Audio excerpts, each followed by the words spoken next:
रामकृष्ण हरी विठ्ठल केशव. स्त्रियांनी टिकली लावली तर काय नुकसान होऊ शकतं हे आजच्या व्हिडिओमध्ये मी सांगणार आहे.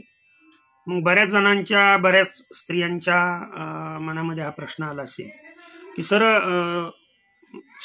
मग स्त्रियांनी टिकली लावू नये का? असं मी म्हटलं नाही. ही पहिल्यांदा महत्वाची गोष्ट मी सांगतो. टिकली लावल्यानंतर तोटे काय होतात? टिकली लावण्यापूर्वी जर ही क्रिया तुम्ही न करता जर टिकली लावली तर परिणाम काय होतात हे मी यातून सांगू इच्छितो, या व्हिडिओमधून सांगू इच्छितो. टिकली लावायला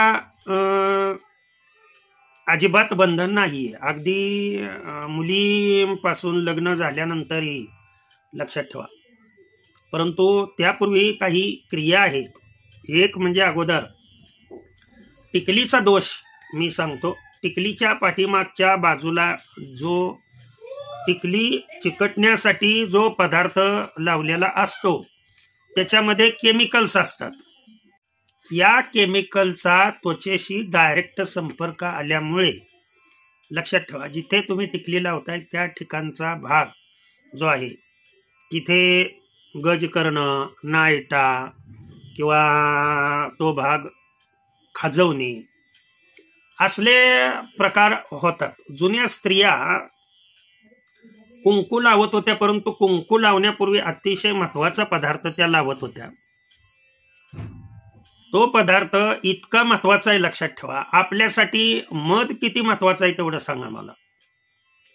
मग हा मध, पोळ्यातील हा मध तयार झालेला खाऊन जे शिल्लक राहिलेला भाग जो पचन होतं याच्यामध्ये मधमाशीमध्ये, ते पचन होऊन लक्षात ठेवा त्या मधमाशीनं बाहेर टाकलेला तो पदार्थ आहे. त्या पदार्थावर मधमाशीच्या खालच्या बाजूला लक्षात ठेवा हे मेन सिक्रीट करणाऱ्या ग्रंथी असतात. आणि या ग्रंथीमध्ये जो स्त्राव आहे जो सिक्रीट केला जातो आणि त्याच्यापासून मेन तयार होतं, लक्षात ठेवा. या स्त्रावामध्ये इतकी क्षमता आहे की तुम्ही, म्हणजे व्हिडिओ मी मोठा करू इच्छित नाही, शॉर्ट बट स्वीट सांगतोय. आता मध जर इतका महाग असेल, म्हणजे 1 किलो मेण तयार व्हायचा असेल तर कमीत कमी लक्षात ठेवा 10 किलो मध लागतो. नीट लक्षात द्या मी काय म्हणतोय. म्हणजे या मधातील अर्क आपल्या शरीरावर जाणं किंवा लावणं योग्य का मध लावणं योग्य, म्हणजे मध किती पौष्टिक आहे हे सर्वांनाच माहित आहे. मग त्याच्यापासून किती किलो लागतो म्हणून सांगितलं. 10 किलोच्या 10-11 किलोच्या मधाची जी किंमत आहे ना ती 1 किलो मेणाची किंमत आहे. म्हणजे महत्व जर पाहिलं तुम्ही तर सांगतोय. आणि हा मेण अलीकड इतका दुर्मिळ होत गेलेला आहे. बर, तुम्ही वेगवेगळ्या प्रकारचे क्रीम लावता, ह्याच्यावरती स्नो लावता, क्रीम लावता. जगातील 60 ते 70% क्रीम्स, स्किन क्रीम्स, त्वचेसाठी ज्या क्रीम्स तयार केल्या जातात त्या 60 ते 70% स्किन क्रीम मध्ये हे मेण असतं. मेण याचा कधी विचार केलाय का तुम्ही? मग ते मेण, ते क्रीम स्मॉल अमाऊंटला असतं फक्त. मग असं जर मेण, लक्षात ठेवा. आता शास्त्र सांगतोय पुढे. तुम्ही वारकऱ्यांनी सुद्धा बुक्का लावताना लक्षात ठेवा किंवा गंध लावताना त्या ठिकाणी असं घर्षण केलं जातं. लक्षात आलं का तुमच्या? बुक्का सुद्धा अलीकड हा काय झालेला आहे, म्हणजे सगळं मिश्रित झालंय, लक्षात ठेवा. सगळं भ्रष्टाचार युक्त झालेलं आहे, कुठलं शुद्ध राहिलेलं नाही. फक्त भ्रष्टाचार एकाच ठिकाणी नाही, मृत्यूमध्ये अजिबात भ्रष्टाचार नाही, लक्षात ठेवा. तिथे ज्या वेळेला ठरलेला आहे त्या वेळेला तो होतोच. तिथे कुठल्याही प्रकारचा भ्रष्टाचार करता येत नाही. मृत्यू सोडून भ्रष्टाचार सर्वकडे. मग ते मेन तुम्ही जर इथे प्रथम लावलं, लक्षात ठेवा, तर वाईट नजर जे समोरच्या व्यक्तीची आहे, किंवा ज्याला आपण म्हणतो की वाईट नजर, त्या वाईट नजरेला खाली बघायला लावायची क्षमता त्या मेणामध्ये, लक्षात ठेवा. त्या मेणामध्ये आता फार काय सांगत बसत नाही, परंतु शनिदेवाचं अस्तित्व त्याच्यामध्ये असतं. सदैव माथ्यावरती जर आपण शनिदेवाला स्थान दिलं, हे आपला परमार्थामधील सांगतोय. आता मला माहित आहे अर्धवट शाने विचारणार आहेत, सर कुठं पुराणात ही कथा आहे का, तेवढी सांगा बरं बघू. तर कथा असण्याचं इथं महत्व नाहीये.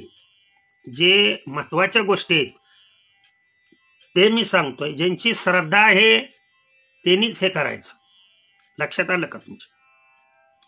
त्या मेणामध्ये मेन ज्या वेळेला तुम्ही लावता त्याच्या बरोबर अपोजिट साईडला, फ्रंट साईडला आतमध्ये ब्रेन मध्ये हायपोथॅलामस आणि त्याच्यात डिप्रेशन असतं, सिला टर्सिका किंवा टर्किश सॅडल म्हणतात त्याला. आणि त्याच्यामध्ये आपल्या शरीरातील सर्व हार्मोन्स सिक्रेट्स करून बॅलन्स करणारी पिच्युटरी ग्लँड तिथे असते. तुम्ही म्हणाल मग मुसलमानाच्या स्त्रिया काय कधी टिकली वगैरे लावलेली नाही पाहिलेली? मुसलमानाच्या स्त्रिया हे इथे, लक्षात आलं का तुमच्या, या ठिकाणी इथं कोणती ग्लँड आहे? थायरॉइड ग्लँड आहे. ते कुठे लावायचं ते बी कळलं पाहिजे, लक्षात आलं. इथे जर असं लावलं तर ती ग्लँड ऍक्टिव्ह होते. त्याच्या खालोखाल असणारी ही ग्लँड आहे. मग शरीरात सर्वच इमर्जन्सी ग्लँड आहे, अड्रेनल ग्लँड म्हणतात तिला, 3F ग्लँड म्हणतात. भीती निर्माण होणे किंवा भय वाटणे ते पिच्युटरी ग्लँड, त्याच्यामुळं तो ऍक्टिव्ह, तुमचं घर्षण केल्यामुळं ही पिच्युटरी ग्लँड ही ऍक्टिव्ह होते, लक्षात ठेवा. आणि ब्रेन हार्मोन कंट्रोल झाले की सेरोटोनिन आणि डोपामाइन, की दिवसभर फ्रेश राहण्यासाठी तुम्हाला जे आवश्यक असणारे हार्मोन्स आहेत ते हार्मोन्स तुम्हाला मिळतात. तुमची बुद्धिमत्ता चांगल्या प्रकारे राहते. आणि वक्र नजर करून तुमच्याकडे पाहणारा शनिदेव त्याला खाली मान करायला लावतात. त्याच्यामुळं हे दोन्ही सांगतोय मी, शास्त्रीय काय आहे आणि पौराणिक काय आहे. जुन्या स्त्रिया का लावत होत्या? तुम्ही टिकली लावा, परंतु टिकली लावायच्या अगोदर थोडस डबीमध्ये असणारं मेण घेऊन त्या मेणाने असं गोल गोल गोल गोल गोल, लक्षात ठेवा, तो भाग पूर्णपणे काय करायचा, 4-5 वेळा असं क्लॉकवाईज, एकदा अँटी क्लॉकवाईज, एकदा क्लॉकवाईज, असं 2-3दा करून जर तुम्ही ती पुन्हा टिकली लावली, मग पुन्हा प्रश्न येईल की सर अशा प्रकारे टिकली लावल्यानंतर मग नाहीत का त्वचेचे रोग होणार? नाहीत होणार. का? कारण मेन हे त्या टिकलीला असणारे कोणतेही केमिकल्स पदार्थ हे शरीरामध्ये जाऊ देत नाही. तुम्ही म्हणाल इथं काय आहे शरीराचं, तर तिथं कापा म्हणजे लक्षात येईल तुमच्या, तिथं कॅपिलरीज आहेत, सो मेनी कॅपिलरीज आहेत, लक्षात ठेवा. मग ब्लड मध्ये, रक्तामध्ये कुठलाही विषारी पदार्थ जर ऍड झाला तर मग वेगवेगळ्या प्रकारचे रोग होतात. सांगण्याचं कार्य माझं आहे. किती जणांनी ऐकायचं न ऐकायचं, तुम्ही ऐकलं म्हणून मला काही मिळणार नाही किंवा नाही ऐकलं म्हणून बी माझं घर काय घाण पडणार नाही. ध्यानात ठेवा. पाटी लावण्याचं काम मी केलं. ज्याला आवडेल त्यांनी त्या पद्धतीनं. आणि सायंकाळी तर दररोज झोपताना तो भाग पूर्णपणे लक्षात ठेवा, ऍक्टिव्ह करूनच झोपावं. पुढे भरपूर प्रॉब्लेम येतात. मुलं न होणे, हार्मोनल बिघडणे, सर्व त्रास होतात पुढे. आणि त्या त्रासातून जर वाचायचं असेल तर ज्यांना आवडतंय त्यांनी आवर्जून व्हिडिओ लाईक सबस्क्राईब करा. केलाच पाहिजे असं काही नाही, परंतु हे ज्यांना आवडलंय त्यांनी आवर्जून करा. भगवंतानीच त्यांच्याच कृपेनं दिलेलं ज्ञान त्यांच्या चरणी अर्पण करतो आणि सेवेला पूर्ण विराम देतो. पुंडलिक वरदा हरी विठ्ठल. श्री ज्ञानदेव तुकाराम. पंढरीनाथ भगवान की जय. अवधूत चिंतन श्री गुरुदेव दत्त. विठ्ठल विठ्ठल विठ्ठल विठ्ठल.